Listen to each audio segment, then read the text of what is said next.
Hey kids, it's Anglantine here. Marvel did a spotlight preview for Generations, and now we're going to be looking at Jane Foster and Thor in The Thunder. Many years ago, you Vikings prayed and Thor has answered. Now tell your God, who is he to smite?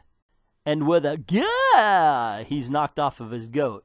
Ah, suppose 'tis you, fools, you dare invade the land of Egypt, the land of Unsabanur. Now you will face the apocalypse! I think many people forget that when the letters are bold like that, you're supposed to shout it. Warriors of Clan Aqaba, dispense with these would-be invaders. What fools they are to cross the world only to die in our sands. Though I suppose we shouldn't be surprised by their ineptitude. Look at the puny little god they follow. Apocalypse, never thought I would be happy to see you again, but consider me very happy indeed. Now prepare to taste my thunder, you... And I'm not going to make the sound effect, but okay. Thunder hits, lightning strikes. That wasn't me. How did... Wait, is that... Oh goody, it's Jane Foster. Well, this is longer than other previews, and at least it tells us that they're fighting the apocalypse. They're fighting apocalypse.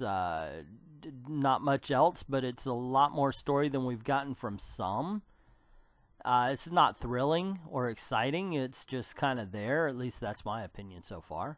Jason Aaron is an American comic book writer. Aaron has penned a litany of acclaimed books such as Original Sin, Doctor Strange, Ghost Rider, and Star Wars. Aaron continues to unfold a status quo-shattering Asgardian epic in the pages of Mighty Thor and Unworthy Thor, making him the perfect fit for Generations, The Thunder.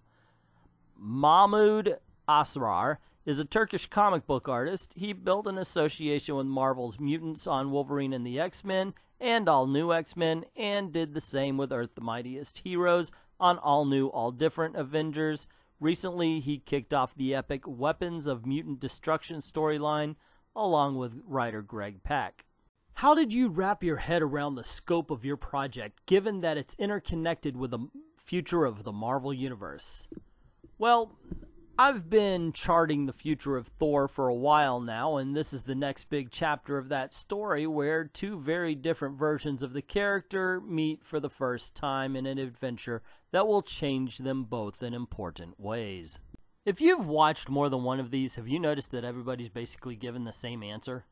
We have the potential for serious sibling rivalry in this book. What characteristics did you consider for each Thor that helped you come to your decision about how the chemistry between them either mixed or exploded? This is the same questions as Jean Grey.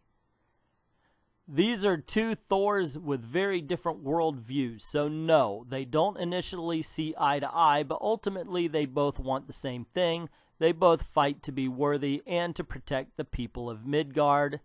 That's us. You have to create a story where two gods collide, and the shockwaves barely have time to reverberate because both Thors have to face apocalypse. What kind of camera eye did you want to use to show this kind of drama? What perspectives did you use to capture the energy? Well, the perspectives and camera angles were all the work of amazing artist Mahmud Asrar, whom I was lucky enough to work with on this story. Mahmud gives these pages a sweeping epic grandeur as he takes us from golden spires of Asgard to the pyramids of Egypt. What else can you tell us? I love Thor in all different forms, as should be obvious from my run to this point, as I've used countless different versions of the character, but these two are probably my favorites, so it's a joy to write them together. And I'm not done with these characters just yet. My entire run on Thor continues to build and build toward what I hope will someday be an epic conclusion. This story is the next big marker along that roadway. Hope you like it. So far, I have to say The Thunder is the most dull of all the previews. I mean, it's not the worst because that falls to Hawkeye so far. It's just that the pages, nothing seemed exciting, and then the interviews seemed to be pad. I mean, they were very much, I don't know, corporate answers. There was no beef to it, no meat to it. I didn't feel any passion in the words that were spoken either. But what did you think? Did you like it? Did you hate it? Were you indifferent? let me know in the comments below. Also, if you like this video, you want to see more, click like, click share, click subscribe if you haven't already, and don't forget to hit that notification bell. Also, don't forget the Patreon page or the VidMe page. Links are in the description below. We're going to have a lot of patron-only content, so it's definitely worth the $1. And, hey, thank you very, very much for watching. Across the rainbow bridge of Asgard, where the booming heavens roar, you'll behold